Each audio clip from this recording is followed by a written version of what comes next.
G'day all. Have you ever wondered who is doing all the nighttime attacks, getting around nice and quiet and getting shit done for Cobra? Well, let's run through the top 10.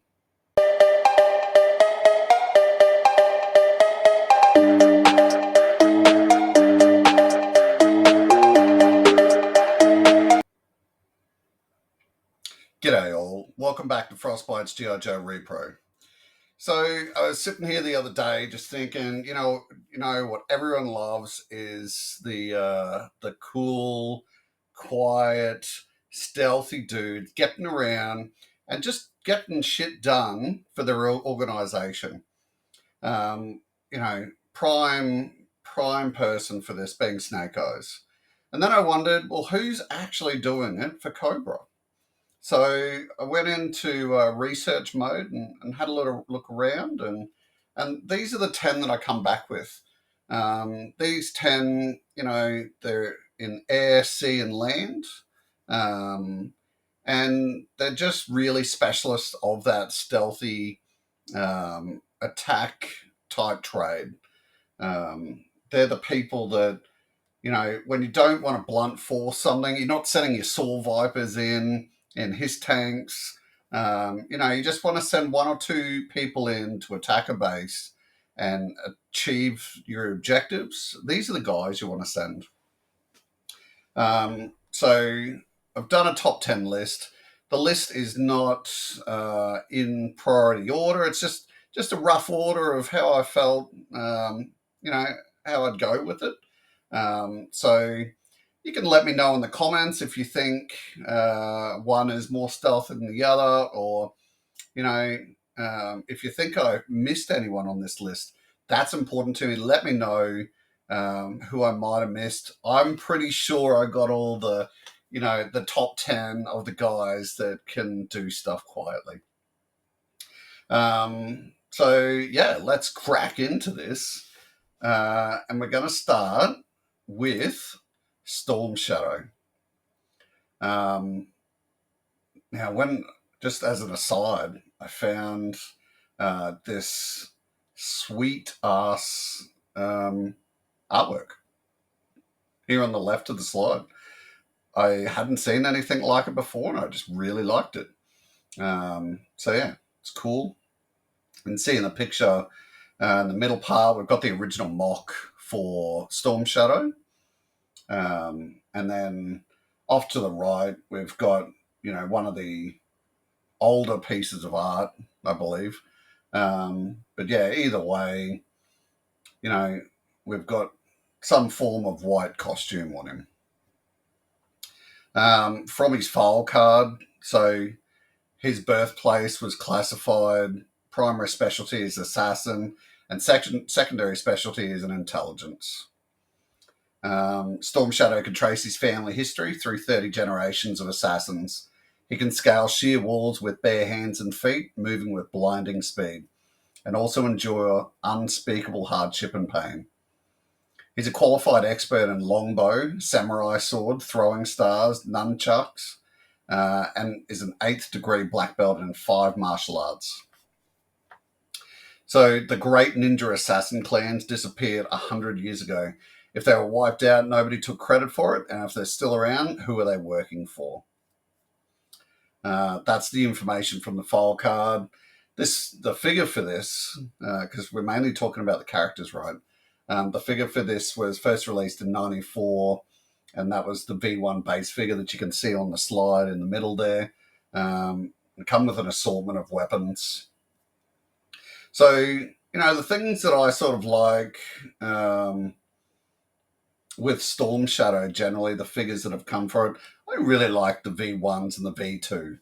So the V2, as you can see from that artwork, that the grey and the white camo just really pops for some weird reason. It's a bit of a snow cam, and it is just super nice. I really like it. And that's my favorite version. I actually prefer the V2 over the V1. If I was going to talk about the V1, the things I like would be the simplicity of the outfit or the mold. But the biggest thing with the V1, and the nicest thing about it, is the weapons that you get with him are just awesome. Um, but B, like the biggest thing about him is all of the weapons fitting into that backpack or onto the backpack. It's just really, really cool. So yeah, that's Storm Shadow. Next up, we've got one of my personal favorites of all time when it comes to Cobra figures. I owned this as a kid, and got rid of it when I was about 23 or something. Um, as you can see, we've got some really nice artwork there on the left. We've got the original mock there in the middle, and we've got a custom there on the right-hand side, which appears that it's from Stronox Customs. So yeah, as far as the file card for a Night Viper goes, it says that a Night Viper's helmet is a miracle of electronic miniaturization. Aside from its wide-angle third-generation image intensifier, directional sound amplifier, and laser rangefinder, the helmet boasts a passive infrared detector that can spot the body heat of a squirrel at 100 yards. The Night Viper's helmet, combat suit, and weapons are mostly made of synthetic composites that reduce the wearer's own infrared signature and defy most ground radars. Night Vipers are always in training and never see daylight. They live in windowless barracks with no interior lights. They spend most of their time trying to sneak up on each other. All you have to do is to knock one out is to shine a flashlight in his face and burn out his senses. The problem is that you have to find him first. The V1 for this was first released in 1989. And as far as things that I really like about this figure, it's just everything. Like the figure is an amazing mold. I love that he can strap his his rifle onto the side of his leg. I love that as an accessory, we're getting the image intensifier as a separate unit. He's got his slide up helmet. It's a real knockout figure. Like if you collect vintage Joes and you don't have one of these in your collection, you are seriously missing out. So that's the Night Viper. Next up, we've got the Night Creepers. From the file card, captured Cobra documents revealed the existence of a contract between Cobra Commander and a syndicate of high-tech ninjas. It is believed that these so-called Night Creepers have been given the task of conducting all field intelligence and covert operations for Cobra. All investigations into the structure and origin of the Night Creepers have run into dead ends, or resulted in the mysterious disappearance of the investigators. All evidence seems to indicate that the Night Creepers have the drive and scruples of a Wall Street stock manipulator, the lethal skills of a master martial artist, and the stealthy talents of a cat burglar. To make matters worse, they are backed by the latest and most sophisticated anti-detection and weapons technology in the world. It's as if Attila the Hun had a black belt, an MBA, and was armed with lasers. Just a great file card on that one. This figure, the V1, was first released in 1990. And what do I like about this figure, like this V1 figure? The color scheme. So just having that, deep purple with a light purple mixed with a bit of grey. That is super nice. I love how they've got their sort of, looks to be a bit of a high-tech visor with, a bit of a ninja wrap on the face. They're wearing very light body armor. Just the mold of it is excellent, and I believe it was a lot different from anything we'd seen before its release. The accessories for it, getting 2 swords, the backpack, and the crossbow. It's just a great set of accessories for a figure. and they're really cool weapons. Getting those two different swords was a really nice thing, and I don't think we'd seen either of those swords. Like, they were a first for the Joe line with this release. Having the crossbow, just having the multiple arrows on it, it's just so nice. So yeah, Night Creeper equals win. Next up, Ninja Viper. So apparently the motto of the Ninja Viper is, "He who masters the art of self-discipline can crush any adversary, even G.I. Joe." From the file card, recruited from the highest ranks of Cobra's Viper Corps, the Cobra Ninja Vipers are its elite representation of Cobra's new elevated level of ruthlessness. Only the most sinister and cunning Cobras are selected for duty as Ninja Vipers. Cobra Ninja Vipers are no less than 10th level black belts in karate, jiu-jitsu, and kung fu. These villains are extremely obedient and always carry out their orders to the letter. They function as covert adversaries who can persuade any foe to do their bidding by entrapping the individual in one of their patented martial arts maneuvers.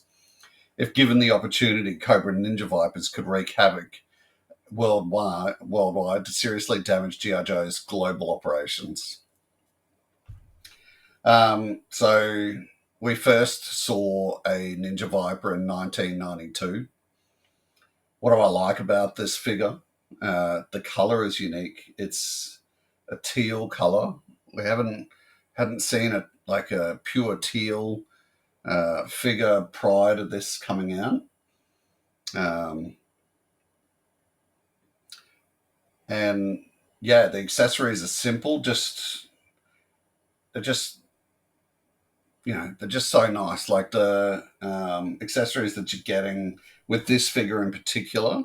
Like this isn't the V1, obviously, that I'm showing on this slide. It's a remake, but the V1 was effectively a reuse of the V1 Storm Shadow buck, and that really hits on the heartstrings. That just come with two swords, so that was really basic and really nice.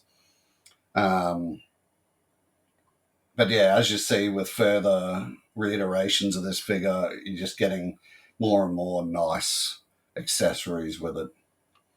That original V1, just so you know as well, it was a mail away offer. So, if you've got it, there is that small level of rarity. Obviously, being a mail away figure, not everyone had access to it. Like, they did, but, not everyone was mailing away for stuff. So, yeah, that's the Ninja Viper. Next up, we've got Firefly. I liked both pieces of the artwork on here. This one on the left is just super nice. It was so nice just looking at it. I spent a good 5 minutes just checking it out. And yeah, the one on the right is the more simplified version, but it's still great. So from Firefly's file card, it's got file name and birthplace as being classified, and his primary specialty is sabotage, demolitions, and terror. No one knows what Firefly's real name is or what he looks like. He's known by his work. He's an expert in all NATO and Warsaw packed explosives and detonators, and always places his charges in the one place that affords the maximum amount of damage. There is no question about his infiltration skills, since no one has ever reported seeing him enter or leaving any target area. Even Cobra Commander doesn't know much about Firefly. His fees are paid into a numbered Swiss bank account and are always payable in advance. He makes no guarantees and gives no refunds. As you can see on the slide, we've got the V1 Firefly. It's not one of my most favorite figures, but it is a touch of magic, just because of how popular this figure is. I'd love to have a V1 Firefly on, mint on card. That would be excellent. That V1 was released in 1984, and for 1984 terms of things, it was a really nice figure. So what do I like about that figure? the color scheme and outfit choice is just great. It looks like it makes him look like an assassin rather than a ninja. I think it could have been really easy just to give him a buck that was used for, um, a ninja previously, say Snake Eyes or something like that, but they didn't. So, you know, this buck, it has got that assassin and a bit of a high tech for the time um, assassin look about it. The real winner here, though, is that backpack. So, something so stupidly simple as removing a little piece of plastic from the back side of it, and inside that, it opens up to reveal a toolbox. Um, None of the things actually came out; they were all just part of the mold. But just for that, as a kid, just for that play factor of you know, you can get the figure to be looking at the backpack and take the part off and it exposes his toolbox. Like, it's just so much great storytelling for a child to have with a figure. It's a really good example of you don't need to give a figure, 20 accessories, like little pliers and everything that's in that or molded into that mold, but just having it there and in some way being able to access it for the character is just a great thing. Um, and from as far as I know, it wasn't done with any other figure, like having that, just that exposure to something in a backpack type situation. But let me know in the comments if I've got that wrong. Just going off memory here, and yeah, it could be wrong. The weapon and walkie-talkie color is a bit weird. I thought, like having that sort of offish green or khaki green, but it does offset well against the color of the figure. So yeah, it's not too bad. And I do like the fact that on the card there, you can see it's the same color as the weapon actually is. It's not like they made it black on the card, but then gave you a green weapon.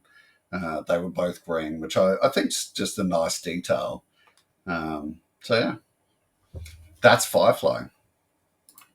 Next up, we've got a Night Vulture, and I laughed putting this into the list because all I could think was someone watching this and going, "What are you putting a Night Vulture in there for, bro?" Well, they're a stealth operator for Cobra.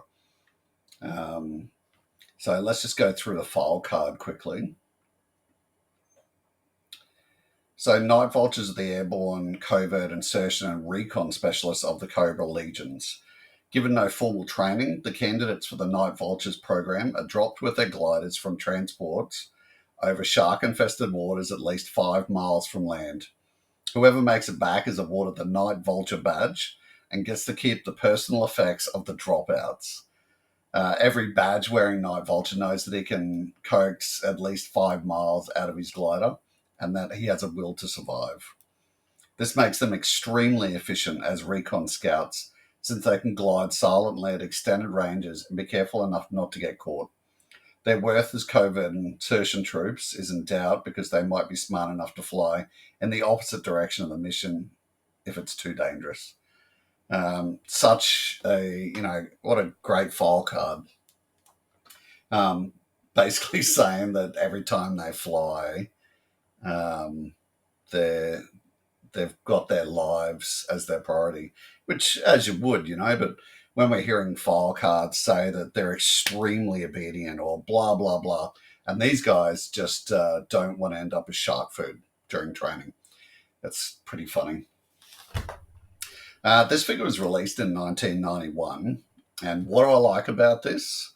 The card for this product is probably the biggest card that was released of a figure during the entire line of vintage G.I. Joe. I don't remember anything having a bigger card. So I'm not talking about a vehicle. I'm not talking about the Define in the box. I'm talking about a figure with its because effectively this is a figure, right? It's not. It's not a vehicle. It's an air commando. So I feel like the glider being the vehicle is a byproduct of the figure. So this is effectively a figure on card for me. And yeah, this would have to be the biggest figure card that was released in the vintage line for sure. Um, the card itself is just amazing to look at. The colors used on the glider, um, just it's just hot. It's a hot glider. Um, I think this one could be the best one of the. I think there was four of them. Um, it is so nice. Um, the actual collars of the Vulture himself, they're a bit weird, but they really work well together. So you've got that, as you can see in the picture on the left there. You've just got that black, purple, and orange. That's it. The orange is just, really out there. It's really indicative of that time period. So the 1991 bright colors were all the phase. And then looking at the picture on the right hand side, that's more an indicator of if you're reading the file card, that's what you see. But yeah, the figure itself is just, it's really nice and so simple, coming just with a crossbow. That's it. So, in terms of stealth operators, I don't want you to think that it has to be a troop on the ground, because this guy is definitely working in stealth, even down to his weapon being a crossbow. So, yeah, that's the Night Vulture. Okay, next up, we've got a Hydro Viper. Hydro Vipers are qualified eels who volunteer to be surgically altered to withstand nitrogen narcosis and other side effects of deep diving. Synthetic webs are implanted between their fingers, and subcutaneous fat production is stimulated by chemical injections to provide natural insulation. The long-term effects of these procedures is known to be psychologically destabilizing. Um, and the quote from the file card is, "I'm sorry, these guys just aren't human anymore. They have a handshake like a dead mackerel, and they leave damp spots on all the furniture. I realised that they are virtually unbeatable in underwater combat, but so is a great white shark, and I'll bet the shark is friendlier." This figure was released in 1988.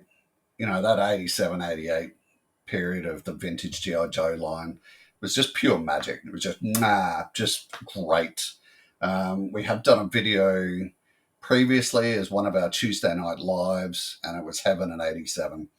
And we titled it that just because of the excellent figures that were released in 1987. And obviously, this one coming up in 88, no exception, there was just a prime time in the Joe line. So things I like about this figure, this V1 Hydro Viper, it has an abundance of accessories. The color scheme is beautiful. Just this use of the purples and the reds. I think it only seems to be certain figures that are unique with their color usage. So you'll find, there's purple figures, but how is the purple offset by another color? If it is at all, and this is a really good example of that. It has a pet, so it's automatically a winner. The mask is just amazing. It's just a fantastic accessory. It's got to be, to me, it would probably be, because yes, it is a helmet, but it's also a mask. To me, it would be probably the number one piece of headwear from the vintage G.I. Joe line. I can't offhand think of anything that was released that was better than that piece. The flippers aren't standard on this thing. They actually have a molding to them that suggests that they're lifelike rather than being like a rubber flipper. You can sort of see that in this picture here, they've really accentuated what the artist believes the flippers are like. Whereas over on this artwork over here, it's more of a proper flipper look.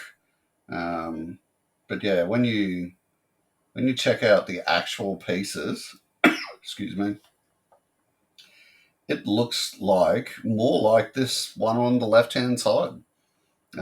Actual claws, like actual sort of like, I don't know, dragon feet almost. And it's great. I love it.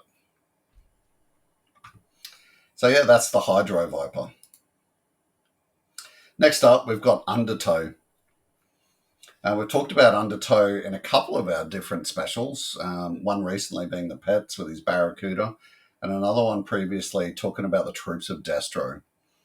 So from this guy's file card, it says that any frogman can operate efficiently in clean water under optimum conditions, but the Undertoe are especially trained to function and fight in the murky, polluted waters that clog busy industrial and military waterfronts.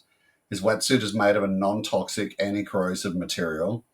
Its face mask is coated with silicone to repel all slips and is organically conditioned against hostile biological agents and infections. Undertow will swim through anything. This guy makes leeches look friendly. It's almost impossible to defeat him in his own environment. If we have to take him on in his own backyard, we first have to get a tetanus booster shot before we move out for action. The best defense against this slime swimmer is to keep a safe distance and throw grenades from behind a well-fortified enclosure. So you can hear from that description that he does raise a level of fear into Joe operators, which is just cool, you know. So this figure was originally released in 1990.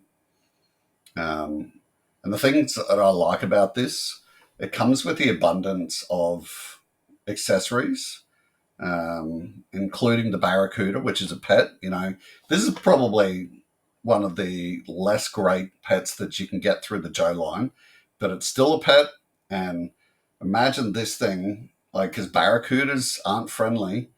Imagine this thing swimming with Undertow to, you know, take out someone. The accessories suggest, when you look at it, so you've got his vehicle, which comes with a torpedo or a missile or whatever you want to call it. So apart from that, you're getting a trident. So that to me suggests that this guy is more of a hand-to-hand combat guy rather than having spear guns, which I think is very cool. Like having a trident as your main weapon, sweet. It probably rings true for the fact that, you know, if you're a guy that's swimming through polluted water, you're not going to be able to see too far anyway. So being able to hand close up is your weapon of choice. Okay, and that's it. That's Undertow. So next up, we've got the eels, the Cobra eels. From the file card, file name, classified grade E4, from various countries. Like, this thing is an army builder, so pretty much you're not going to get a single person's details on this. Primary specialty is underwater demolitions, and secondary specialty is marine engineering. Always found it funny with an eel that these guys are the source of a lot of other vipers. So many other vipers start out as an eel first, and then get upskilled.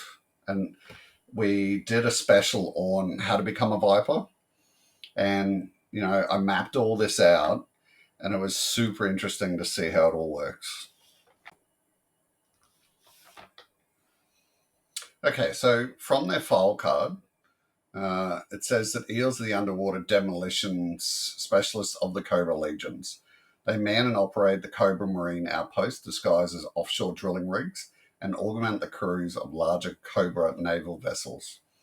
Eels undergo a rigorous 2-part training program in the warm shark and pirate-infested waters of the Cayman Islands in the Caribbean and in the frigid dark depths of the North Atlantic. Their training regimen includes marine structural engineering, explosive ordnance, underwater fighting techniques, and marine geology. So that figure you can see in the middle, that's the V1. It was released originally in 1985. What do I like about it? The color of the mold for me actually screams Cobra Underwater Trooper. So there's no fancy colors, like fancy mixes of colors, anything like that. It's just the gray and the crimson, and obviously the white for the symbol. So the gray says to me that, yes, it's a wetsuit. You've got the crimson for Cobra. And yeah, very nice. Just simplicity. It's a great army builder. These things are highly sought after and can get some really big amounts of cash when you're trying to purchase them. The spear gun on this is a really nice accessory. It's a nice weapon. And also the air hose for this guy is a really nice touch. They could have just not put that in or made it part of the mold, but they didn't. They added it in as an actual piece, and bit of a problematic thing because it goes missing a lot, but super nice piece. Okay, that's the eel. And lastly, I sort of laughed when I added this one to the list as well because I thought someone's going to have a problem with this. But when we go through the file card, it screams to me driver, but also stealth operator. Okay, so the file card says that Ice Viper is the mechanized branch of the Snow Serpents, both of which must first qualify as Cobra Eels. They must take the additional training of Techno Vipers and be prepared to service and repair their own vehicles in hostile Arctic environments. Ice Vipers are fed a special high-fat diet to help retain body heat and have their faces depilated to prevent frost from their breath icing up their beards. When it's 40 degrees below zero on the tundra and everyone is buttoned up tight in their shelter because an ice storm is blowing in from the north, that's when you have to worry about the Ice Viper sneaking up on you. Out there in the big whiteness, there isn't any place to hide. Whoever bundles up first because it figures it's too cold to fight loses. So this guy was released with his vehicle in 1987. And what do I like about this guy? It is everything. The answer for that is everything. It's one of the most simple people, or simple figures, but just so awesome. At least in my opinion, anyway. So the accessories for this, to me, feel like you're getting a driver and a fighter. So having that, the helmet for him, that's the driver component. And then having the size as his weapons and knowing that they, they're specially fed stuff that will help them sneak around in the cold with those size, to me, that's a stealth fighter. The vehicle is by far one of the best vehicles ever released, in my opinion. And the red balaclava on this guy is a really nice touch. So you're dealing with that sort of brown and white outfit for this guy. And then all of a sudden, you just got this whopping bright balaclava on his head. Red balaclava on his head. And I really like that. I like the contrast of the colors. So yeah, that's it. Thank you very much for watching, and I hope you appreciated the top 10 of the stealth operators. Let me know in the comments if I've missed anyone. I would love to hear any comments you've got about these guys that I have listed. And if you're not currently subscribed, hit that sub button. Otherwise, we'll see you in the future videos. All right, bye-bye.